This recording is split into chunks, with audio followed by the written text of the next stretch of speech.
Savage Skies is made possible by Marsh & McLennan Companies, which has been helping clients manage risk for 125 years. Marsh & McLennan Companies, insurance services, consulting advice, and investment management worldwide. And by the Corporation for Public Broadcasting, and by annual financial support from viewers like you.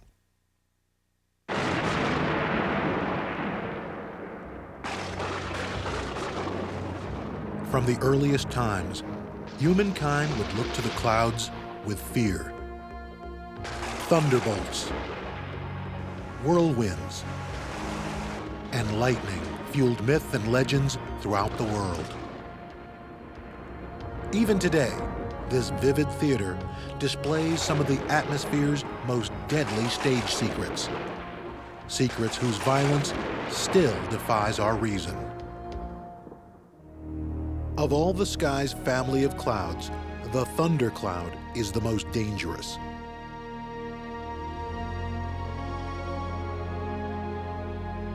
When a thunderstorm rotates, it is more dangerous still. A supercell pulsing with electrical energy and with updrafts of 100 miles per hour. The funnel cloud extends downwards from the parent cloud. The tornado has a terrifying beauty with a deadly armory of lightning and hailstorms.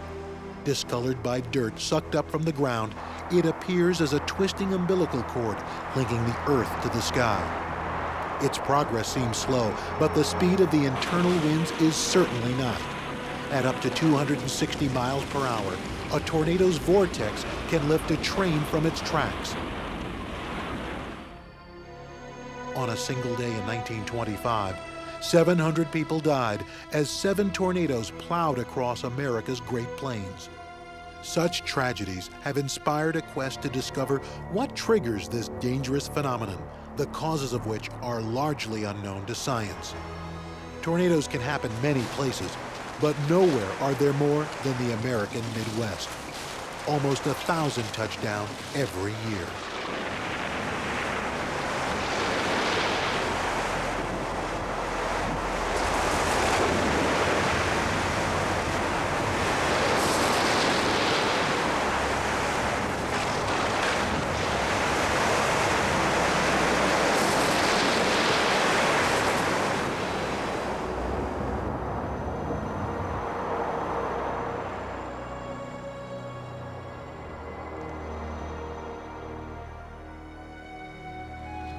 This is Tornado Alley, that belt of the American Midwest, where in mid-spring, the high, dry, cold air from the Rockies meets the warm, moist air from the Gulf of Mexico, an explosive combination which intrigues scientists and storm chasers alike. But for the people of these states, Texas, Oklahoma, Kansas, Missouri, the skies all too often bring tragedy.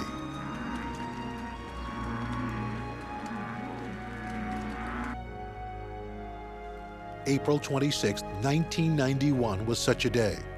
By its close, even the most powerful military might would have been rendered puny by the ferocity of nature's firepower. A family of tornadoes spawned from one supercell prowled the Kansas-Oklahoma border. And one of them changed forever the lives of the people of Andover. It was late afternoon when the funnel dropped from the sky.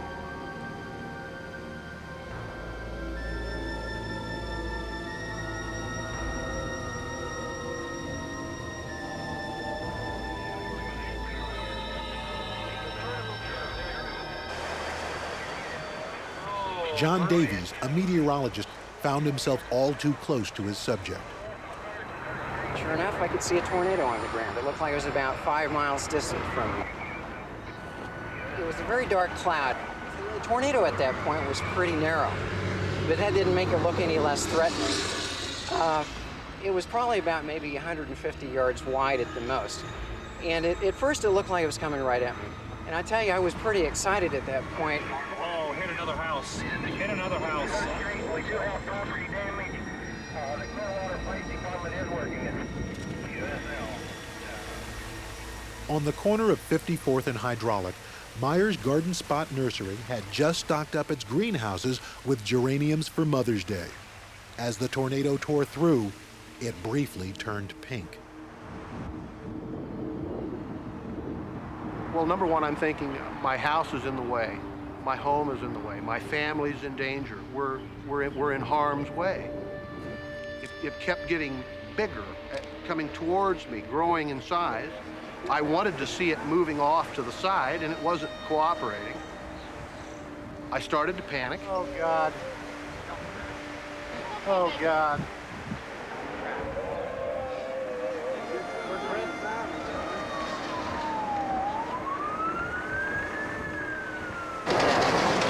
Clear up in the sky. Everybody stay in the house.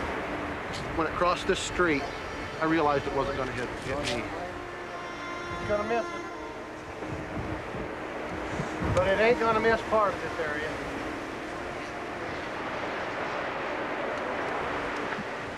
I'm a railroad engineer by trade, and I've worked around lots of horsepower for 25 years. And I thought I knew what horsepower was until I saw an F4 tornado.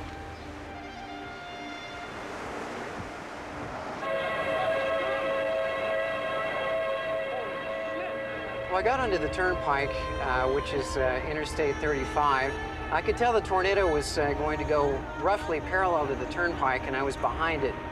It was moving rather fast, about 35 or 40 miles per hour.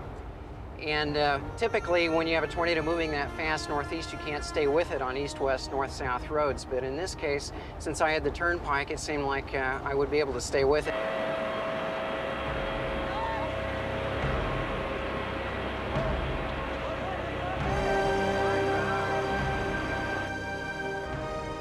Now in the tornado's direct path, as it prepared to cross the turnpike, lay McConnell Air Force Base. Lined up on the runway were B-1 bombers, F-16 fighters, and giant refueling tankers, the hardware of Operation Desert Storm.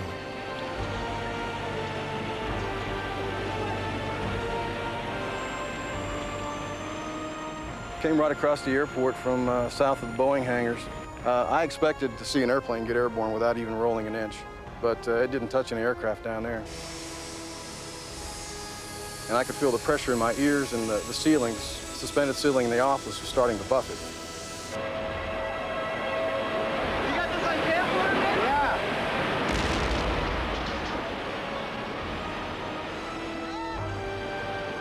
The debris inside the tornado, as it spun around, you could hear it all clacking together, and pieces of metal and wood hitting together, and it just left debris all over the airport. As I came around the doorway, I saw the top of the base gym open, and a very large building, it just disintegrated. The tornado skirted the parked aircraft, but took apart the rest of the base. Its internal wind speed was now more than 200 miles per hour. Its track just 200 yards wide.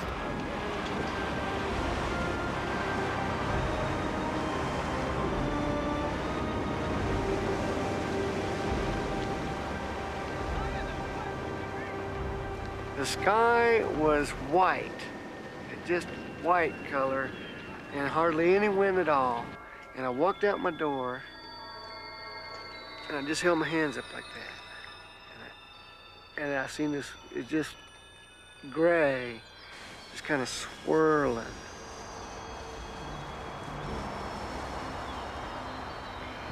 And I said, well, you better put the kids in the basement, in the Frady hole.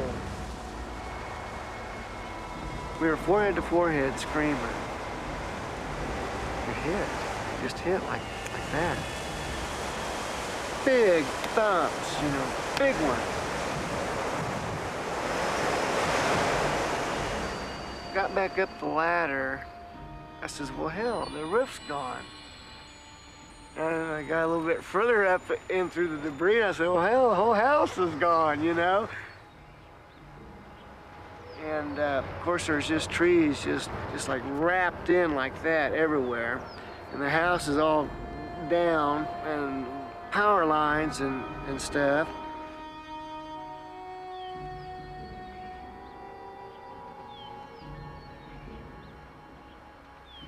What we found was just like a bomb went off. We had like 3 or 4 trailers in the yard. We had like 6 lawn mowers, none of them ours. We had boats. We had like 3 or 4 boats in the yard. We had, well, everything southwest of us stopped at our spot just for a minute or two.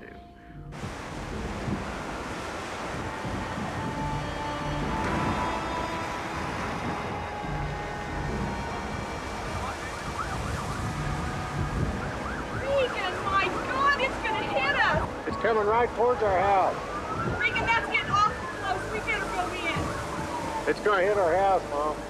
Come on, let's go. You got everything turned off? I was Coming. petrified because I'd never seen anything like that before. Coming.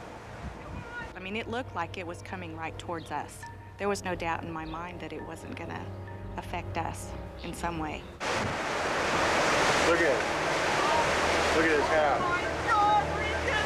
Get ready to go downstairs. Go turn TV off. Forget the dog.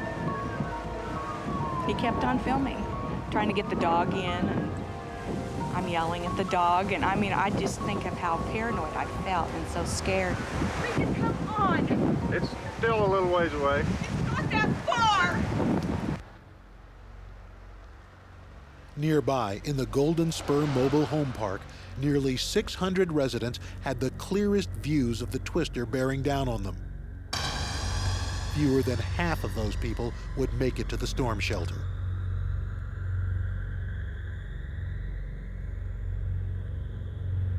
The tornado was so big when I stepped out. I've never envisioned anything being this big.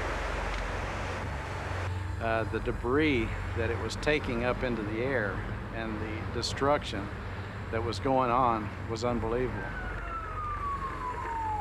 So I just chose to get underneath the front of my pickup and use that as a shield. And it's like being in a sandblaster with sand and insulation and all the little gravel and everything flying around.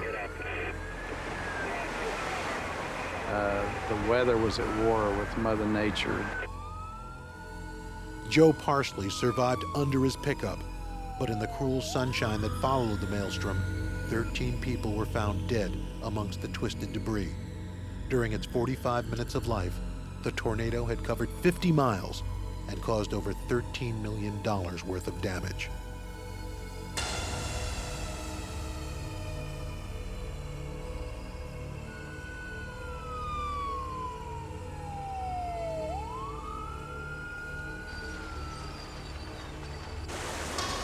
But that was not to be the end of the day's fury.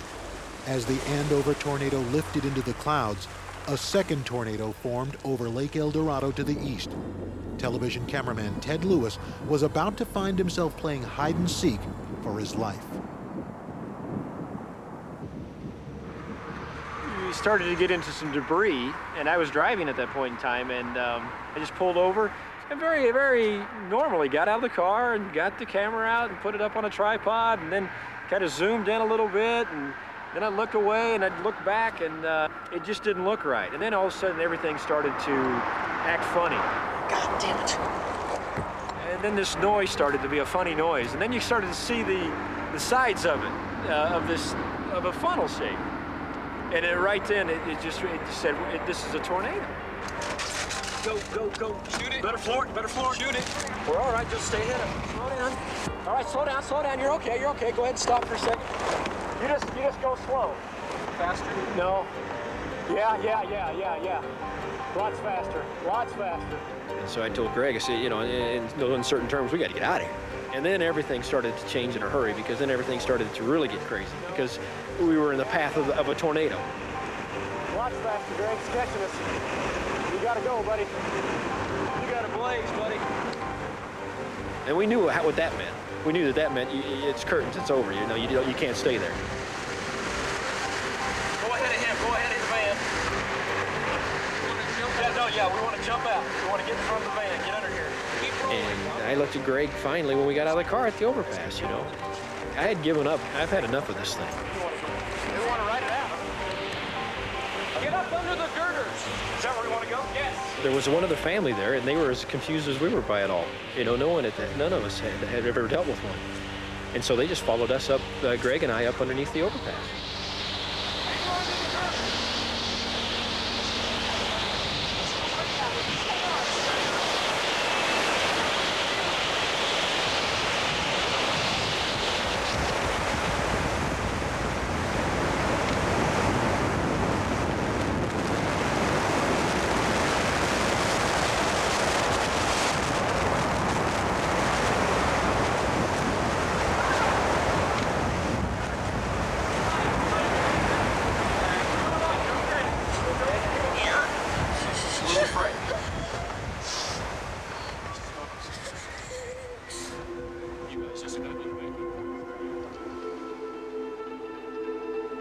The tornado on the Kansas Turnpike severely injured a truck driver, but spared Ted Lewis and his companions. Within the hour, the very same nightmare was to confront Ron Smith as he drove home with his friend Dale Davies. My initial impression was it was just a severe thunderstorm. We could see the cloud all the way to the ground, but it just looked like real heavy rain. But as we started to proceed up the hill, getting closer, still maybe a half a mile away, it became rather obvious that this was not just a thunderstorm. And the person that was driving the car said to me, he said, "Ron, does that look like a tornado to you?" And I said, "It certainly doesn't look right." And then it became real obvious that it was in fact a tornado. And it was huge. It was just all over. And I think his thinking was that, well, it'll cross the road and we'll drive on by. But it did not cross the road. It came right down the road. And he started backing up. And I told him, I said, "Stop the car, let's get out."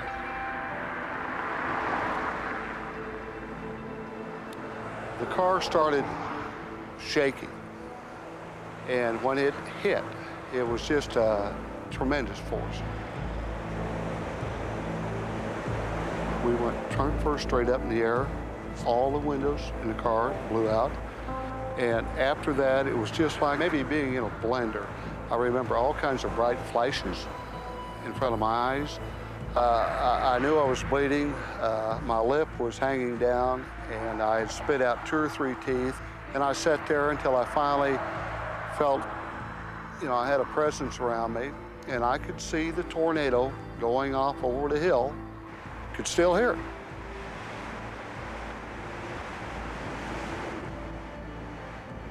The thing that you have to understand is Dale was a large man. He was not a fat man. He was a big, muscular man. And he was sucked out of the car, seatbelt still fastened. Conversely, in the trunk of the car, there were 2 bottles of Glenlivet Scotch. They were found totally unbroken. It's hard to understand. The last thing he said to me was, "Here we go." And that was the last words I ever heard from the man.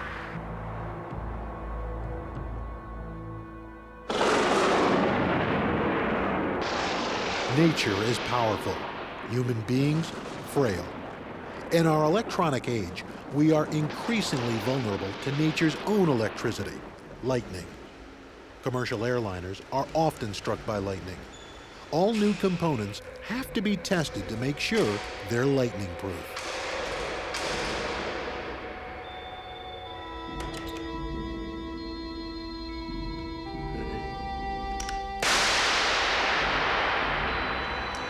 Ready?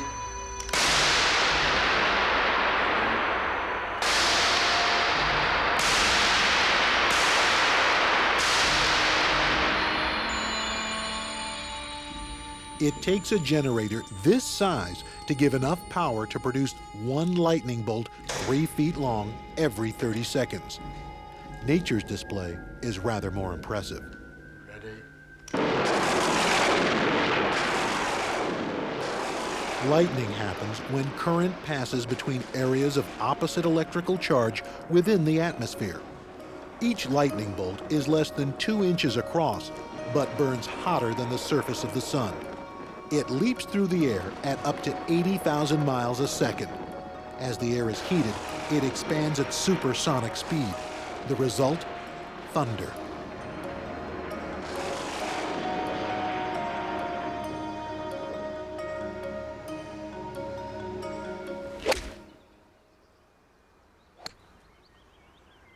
Many of the victims are golfers. In the United States alone, 10 golfers a year are killed by lightning. A quarter of those will have made the mistake of taking shelter under a tree. In Birmingham, England, Steve Lloyd and Don Spring were lucky. We just come down the fairway there. We played our approach shots onto the green. 2 good shots, actually, weren't they? Oh, yeah. And suddenly, it just sort of clouded over virtually instantly. the rain was coming down. It was sort of the size of half crowns type thing, you know.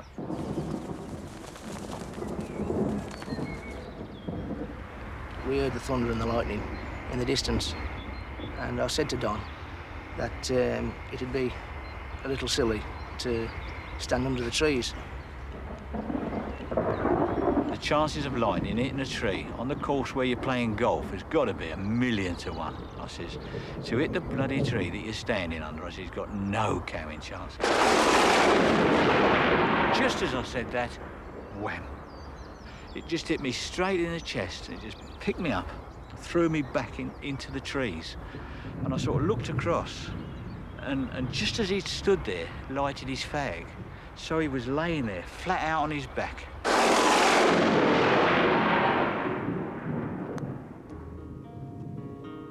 Get up! Here in Arizona, they do things differently. This golf course boasts an automatic monitoring system to warn of the imminent threat of lightning. The sensor mounted on the clubhouse roof can detect lightning in the atmosphere up to 30 miles away, well before the golfers on the greens would hear even the most distant thunder.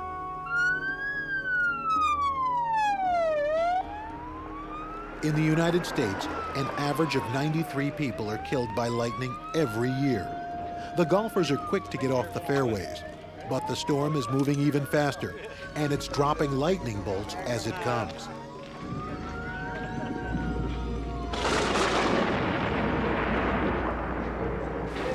Every second of every day, the Earth is struck by up to 100 lightning bolts. A discharge can pack a 100 million volt punch. But today, the sensitive ears of the lightning detection system mean that these golfers won't be needing to call in the paramedics this time.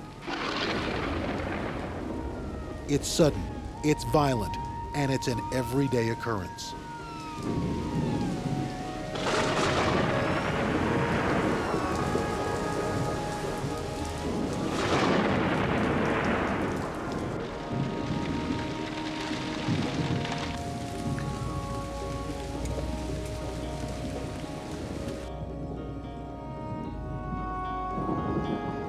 This is Tucson, Arizona, one of the most productive lightning factories in the world. Moist, warm winds and a mountain setting mean Tucson skies have an abundance of those raw materials needed to manufacture lightning. On late summer afternoons, the atmosphere here is literally electric. The sun will come up in the morning and heat the side of the mountain. The air will get warm and unstable. That warm, moist air will get lofted up the side of the mountain and then carry on up into the atmosphere. And if it's heated enough, those gas molecules will coalesce into little water droplets, making the first white, visible cumulus clouds. If there's enough energy, the mass of water droplets will continue to be driven up until they reach the layer of the atmosphere where the water droplets freeze and become ice crystals. And at that point, something magic happens. We get electricity. And we tend to see, as this happens in the cloud, negative charge move to the base of the cloud and positive charge get moved up to the top, with the wet, moist air in between serving as an insulator to separate these two polarities of electric charge.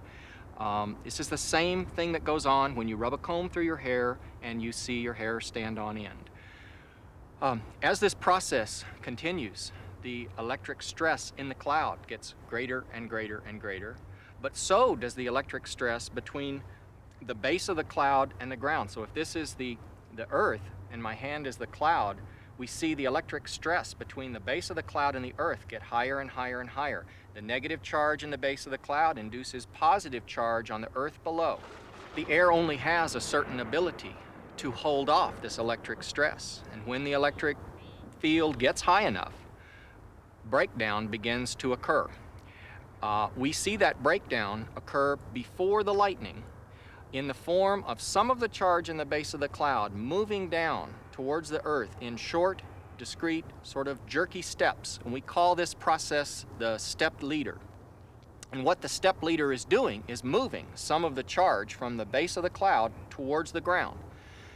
As that charge in the step leader gets very close to the ground, say within about 100 yards or so, or 100 meters, the electric field at the ground gets so high that there is a massive electrical breakdown and a streamer of charge is launched from the Earth upwards to meet the leader coming down from the cloud. And where they connect is really where the lightning occurs.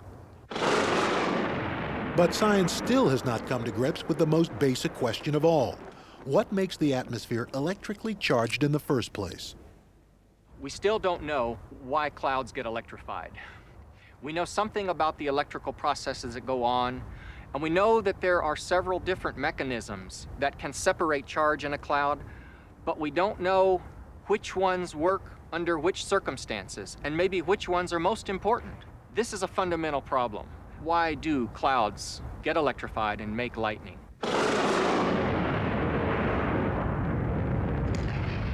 A global view increases all sense of wonder at the scale of the atmosphere's activity.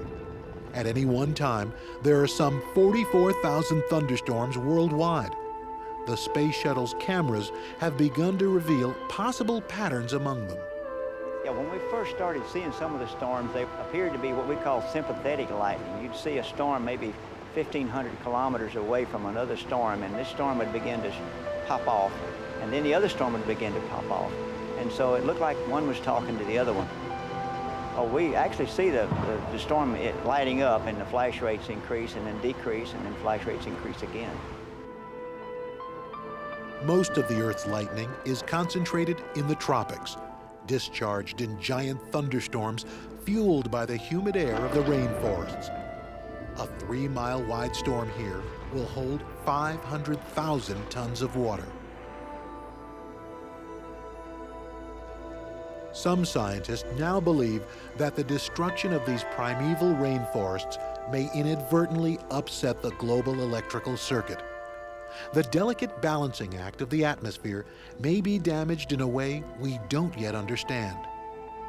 For the present, commercial needs drive lightning research.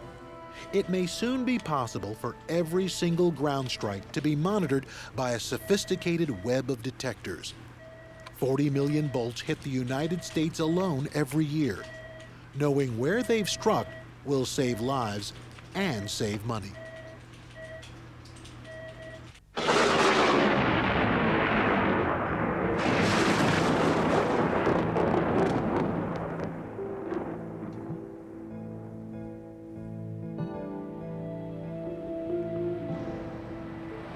Some people put themselves deliberately in the path of a thunderstorm. William Wantlin and his son Nick are lightning photographers. Well, the dangers of shooting lightning are really misunderstood. Most people think, of course, that the lightning is a danger, and lightning is a perfect example of that type of thing that people fear because they don't understand it and they can't control it.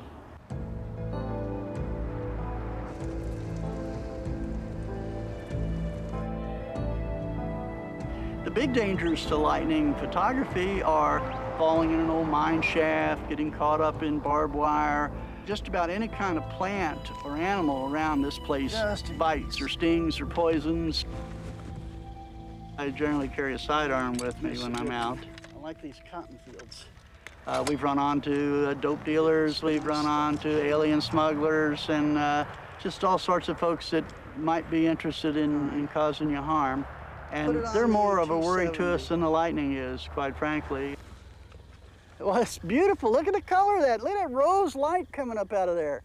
The storm is kind of like a big capacitor in the sense that it'll build up an electrical charge, and when that charge becomes too great to sustain the difference between the base of the cloud and ground, then it'll jump the gap. You'll get the big spark. I love its capriciousness. I love the way the storm plays with me and jerks me around and sometimes gives me something from my trouble and sometimes says, not tonight, you know. All right!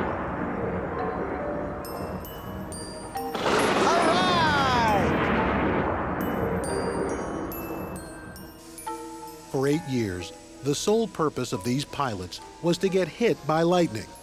If the lightning didn't come for them, they'd fly into the thunderclouds to seek it out.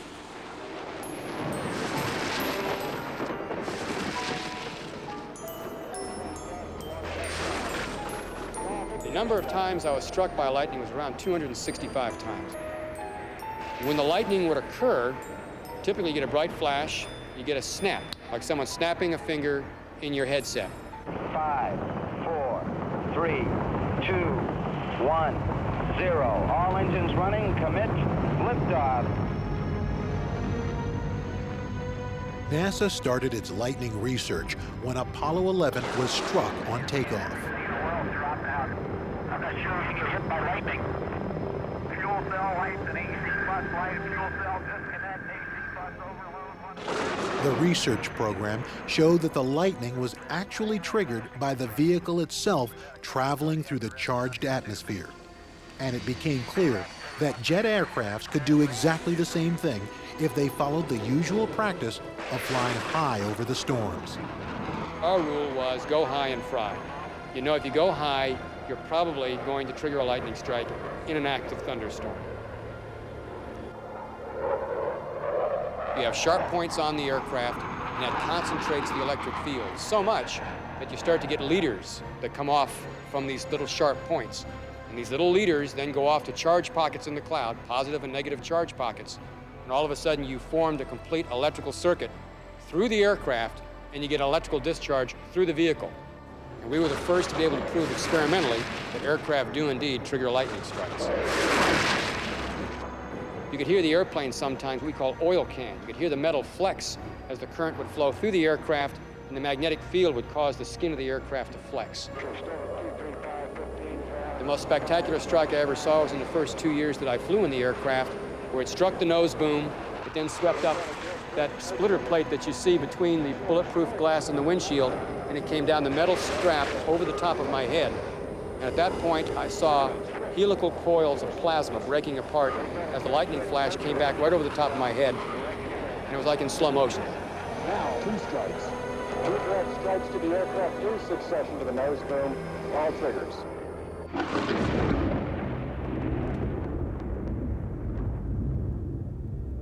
Most astonishing of all has been the recent discovery of immense lightning formations, nicknamed jets and sprites, which leap high above the roof of the storms. Just how they occur is still a mystery. One night we were looking out on the storm directly below us, and I noticed that the tail of the shuttle was being lit up by a big flash of lightning. So I asked the people that operated the cameras to, on the next pass, let's take the cameras and look out toward the horizon, and maybe we could see how big these flashes are. And all of a sudden, this big bolt of lightning came out the top of the storm and went up to about 30 kilometers above the top of the storm itself. Well, we found out that there's a different set of animals up there in the zoo. We have sprites, we have the jets, and we probably have some other things we really haven't been able to identify yet.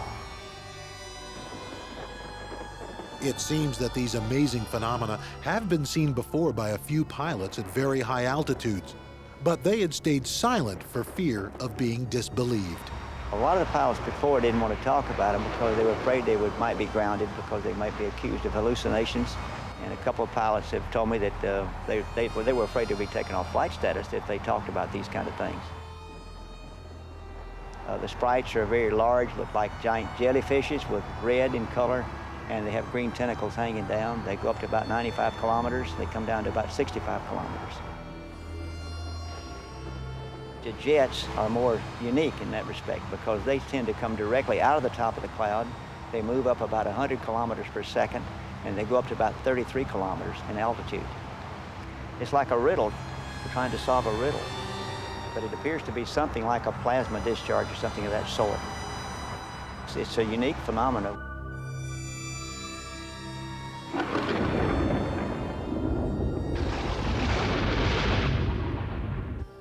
Check down here, make sure we don't have any company. You don't find too many normal people out in places like this, except, of course, for lightning photographers. We're normal. Yeah, I'm not worried about him now. It's the next one that we got to worry with.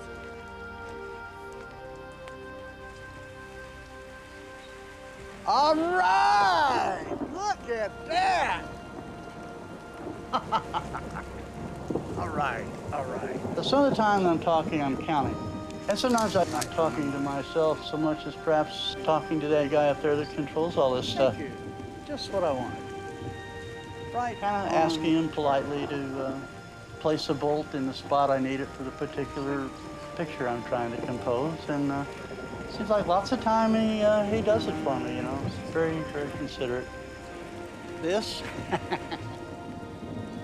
But I think in the grand scheme of things, all this may just be God's way of teaching me patience. Right lens, right spot. Woo! Right place, just gonna figure it out. All right, all right, all right! Ha ha! Lightning and tornadoes are connected, blood brothers born in the same violent storms. But just how they're related still eludes science.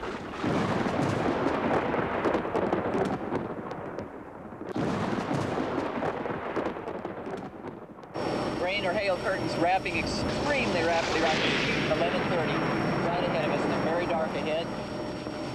We're driving into a... Searching for clues involves exceptional risk. Slow it down. This would be where we drive right into the tornado, so be very, very careful. CG. Debris, debris, tornado, passing right in front of us. For most people, this car ride would be a nightmare. For a storm chaser, tracking down a tornado is the dream of a lifetime. I got it on video. I'm tracking it on video.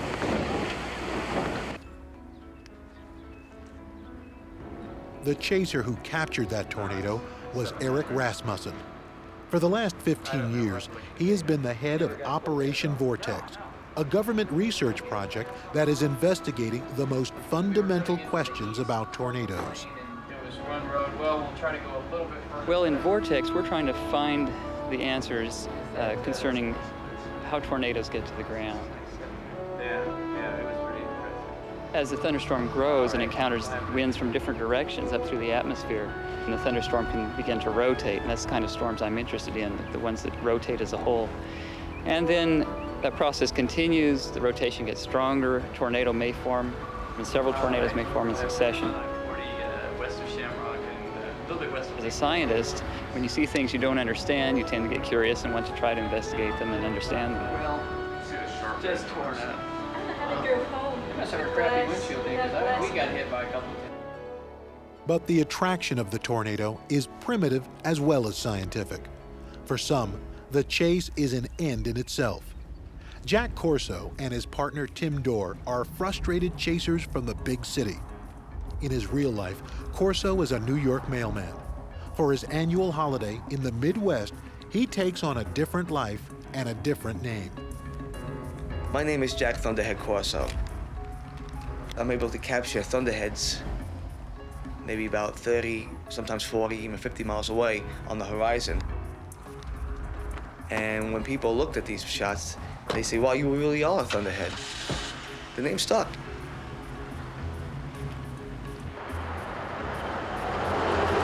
There's always an element of danger when you're dealing with tornadoes.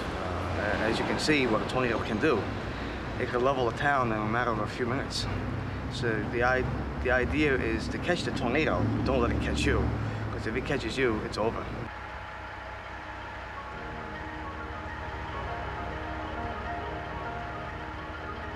Amarillo in the Texas Panhandle. It's high season for Marty Feely and his one-man travel company, Whirlwind Tours. He's a Californian who's turned an obsession into a business, organizing tornado trips for weather freaks. In these parts, they think that's kind of strange.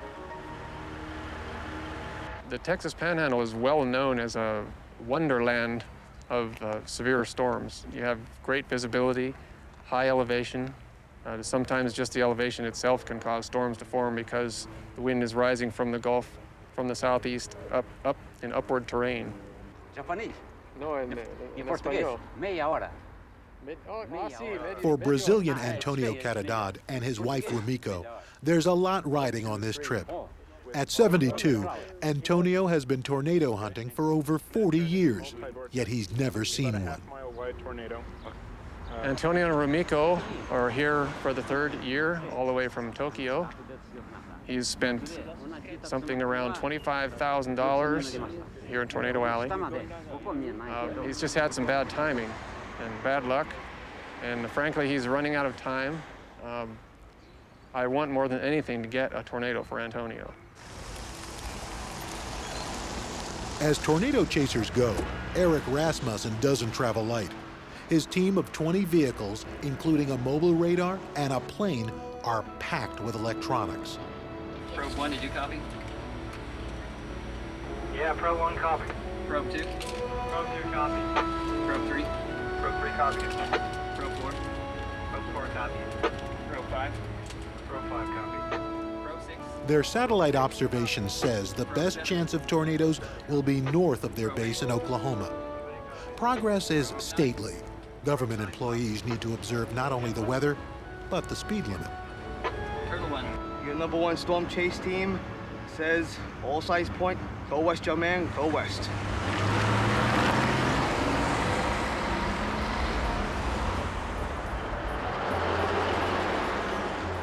Like fishing or hunting, chasing tornadoes is mostly about being in the right position ahead of time. Jack Corso has a couple of 100 miles to cover to get to where he feels the best storms are developing, in the Texas Panhandle.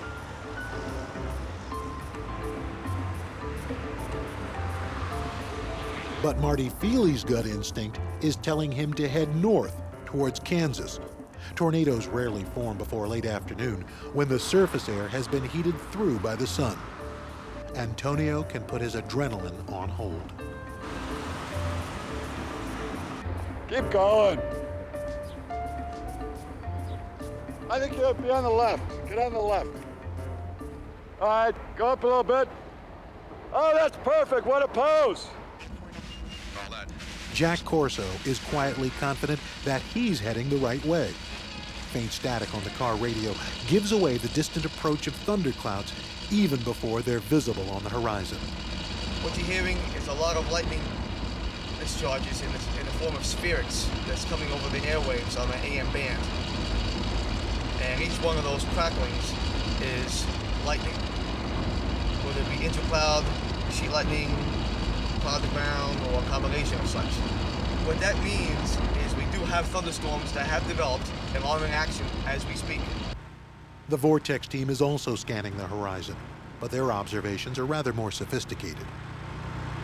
It does take a lot of skill and intuition to get to the right spot at the right time to see a tornado. I doubt if there's an amateur chaser out there this spring that has seen as many tornadoes or supercells as Vortex has. Sometimes it seems that they're willing to stretch the speed limit a little bit more than we are.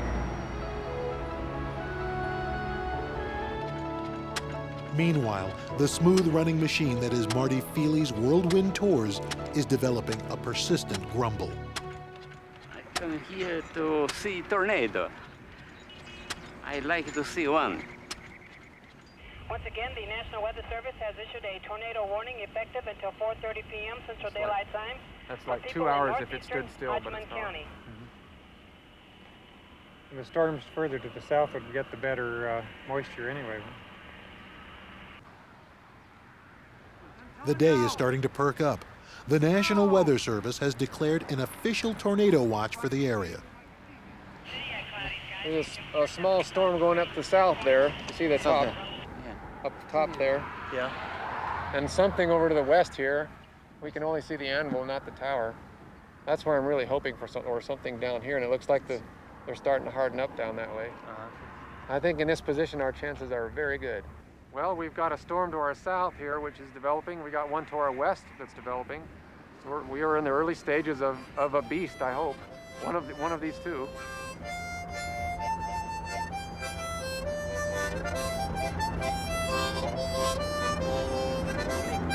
Chase music, our theme song. The only song in Elknam.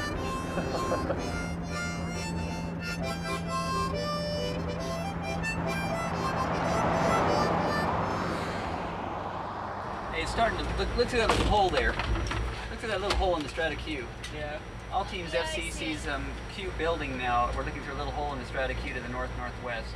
Tornadoes have killed over 15,000 people in the United States in this century. Roger. We're looking at some cues starting to deepen pretty nicely along this cloud band that's going right over the west side of Wichita. Can you see that from your vantage point? We started to see some stuff way out. The more storms Vortex intercepts, the more information forecasters will have to make life-saving warnings. Get back on the turnpike.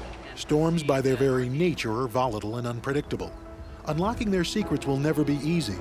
Eric needs to read their every movement if he's to bag a tornado. My job really is to try to bring all these instruments to the right place at the right time. Nestle 4, this is FC. I have to try to mentally project where a storm is going and what it's going to do. What was it? Okay. We don't know that much about how tornadoes form and evolve. I have to try to make sure I'm not getting anyone into a situation where the tornado is going to overtake them and that they can't escape from it. Okay, great.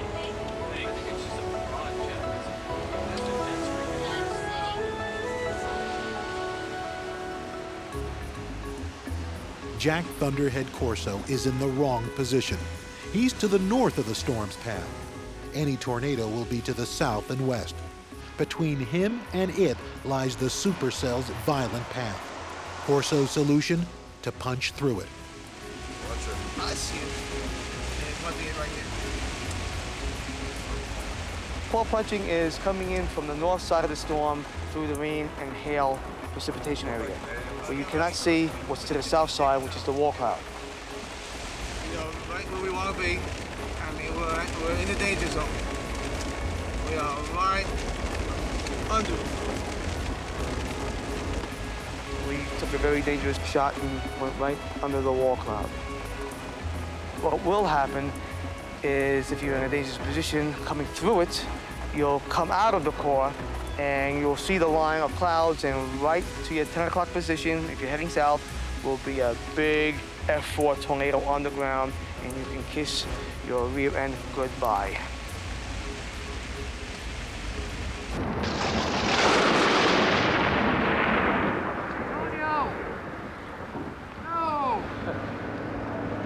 Apparently Antonio's wife, Romiko, has to go real bad, and at this point, I really don't care. I just told her to go in the field. We've got a tornado that we can barely see off to the west here. Incredible energy. I just want to be closer. I didn't see it. Well, I don't see it. It should be right here. It should be right here. It should be right here. Damn it. Coming through it. They are coming through it. It's either do or die now.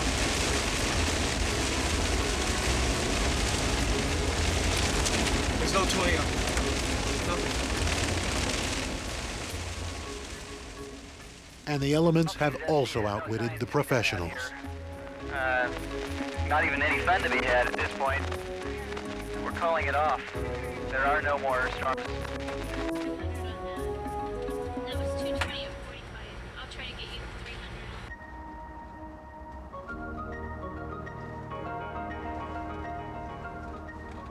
For Marty Feely and Antonio, the skies are still looking good.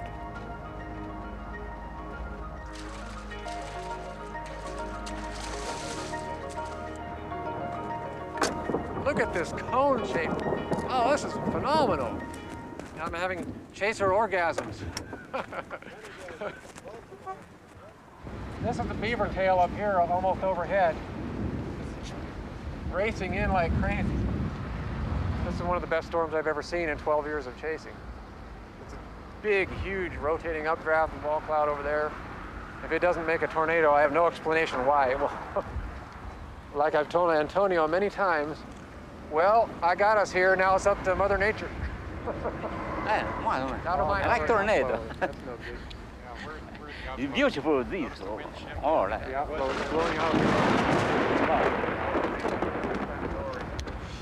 Look at that. But we got inflow to the south, and we got some wild scud action going on down there.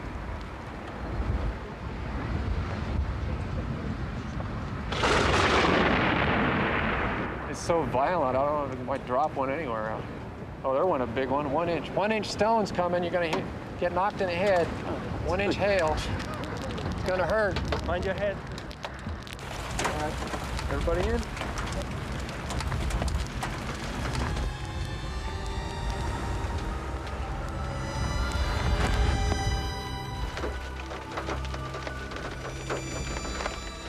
As the hail batters the vehicle, it begins to look as though the power of this particular storm might outpace Antonio's dream. Tornado chasers are bound together not just by obsession, but by frustration. It's incredibly frustrating. We didn't know why the atmosphere wasn't doing what it was supposed to do. The data we had said that severe storms should produce tornadoes up in that area. So when the storms first went up and they first had the radar indications of mesocyclones, we were fairly excited. The operation was going well. The teams were ahead of the storm and in a good place to intercept it. We watched these storms for an hour or two and they just weren't doing anything. The radar said they looked like good storms, but visually they looked awful. Basically, the frustration have to do with the atmosphere not behaving the way my simple little mind predicts it will behave. At least it ain't pouring, right? We'll in a couple of seconds. We got to see severe thunderstorms today. We did not see no tornadoes. That's the way it goes. We do it because we love the weather so much, we are willing to die for it. I want tornado, but no tornado. I am crying. Tomorrow, perhaps I see one.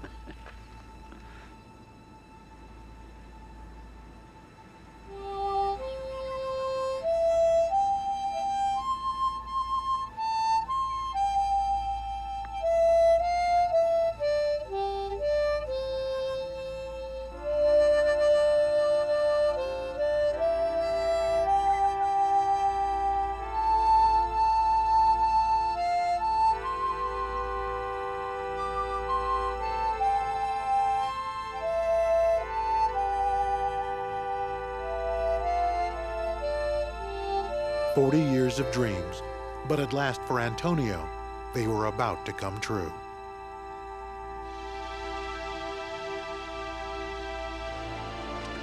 Banzai! There's Antonio, finally, after more than 40 years. After more than 40 years. Banzai, viva, Japanese.